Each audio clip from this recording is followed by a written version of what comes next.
र यो जहाँ चाहिँ फुड फर लाइफले स्कुलहरूमा खाना लिएर जान्छ त्यहाँको बच्चाहरूको अटेन्डेन्स एकदम हाई छ। मैले देखेँ नि बच्चाहरूको हेल्थ पनि कस्तो राम्रो छ, उनीहरूसँग कुराकानी गरेँ एकदम प्रफुल्ल चेहरा, सफा सुग्घर भएर आएको, एकदमै एकदमै भनेपछि एकदमै ठिक कुरा गर्नु। आइएम सो ह्याप्पी कि तपाईँ जति म पनि त्यसमा जोडिएको छु, तपाईँ पनि जोडिनु भएको रहेछ।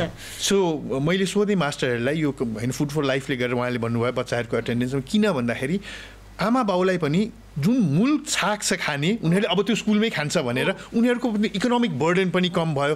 अनि एउटा सबैलाई आफ्नो बच्चा त माया त लाग्छ नि होइन, राम्रो होस् भनेपछि स्कुल गयो भने पढ्छ पढ्दैन त्यो त थाहा छैन, तर खाएर हृष्टपुष्ट त हुन्छ है मेरो छोराछोरी भनेर स्कुल चाहिँ पठाइरहेको छ भन्दाखेरि त्यो एउटा एडेड बेनिफिट पनि छ। एकदमै छ, एकदमै छ। नेपाल सरकारले चाहिँ दिवा खाजा भनेर जुन दिएको छ धेरै जसो ठाउँहरूमा चाहिँ चाउचाउ र बिस्कुटको पोको नै छ, जबकि नेपाल सरकारले नै नीति बनाएको छ कि स्कुलमा चाहिँ पत्रु खाना नदिनु भनेर बनाएको चाहिँ छ।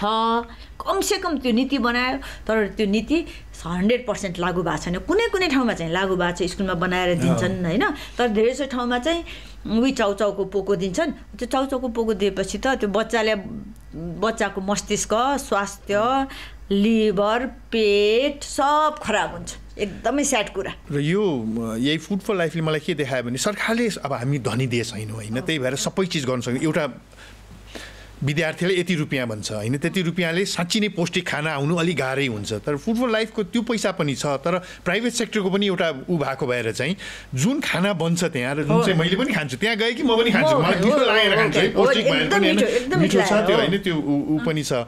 यसरी पनि एउटा पार्टनरसिपमा पनि अगाडि बढ्नु पऱ्यो कि एउटा सकारात्मक पार्टनरसिपमा पनि, जुन चाहिँ फेरि पार्टनरसिप भन्ने बित्तिकै कुन चाहिँ कम्पनीको खानै लिएर गएर त्यहाँ दिने चाहिँ होइन, यस्तै गरेर चाहिँ होइन एक्चुअल ल गर्नुहोस् भनेर। किन मलाई त डर डाक्टर साहबले पनि भन्नुभयो स्कुलले पकाउँछ भनेर, म देख्छु नि फुड फर लाइफमा त्यो न्युट्रिसन हाइजिन त्यो सबै कुन लेभलमा छ उनीहरूको चाहिँ होइन, पकाएको कति घन्टामा बच्चाले कन्ज्युम गरिसक्नुपर्छ भनेर।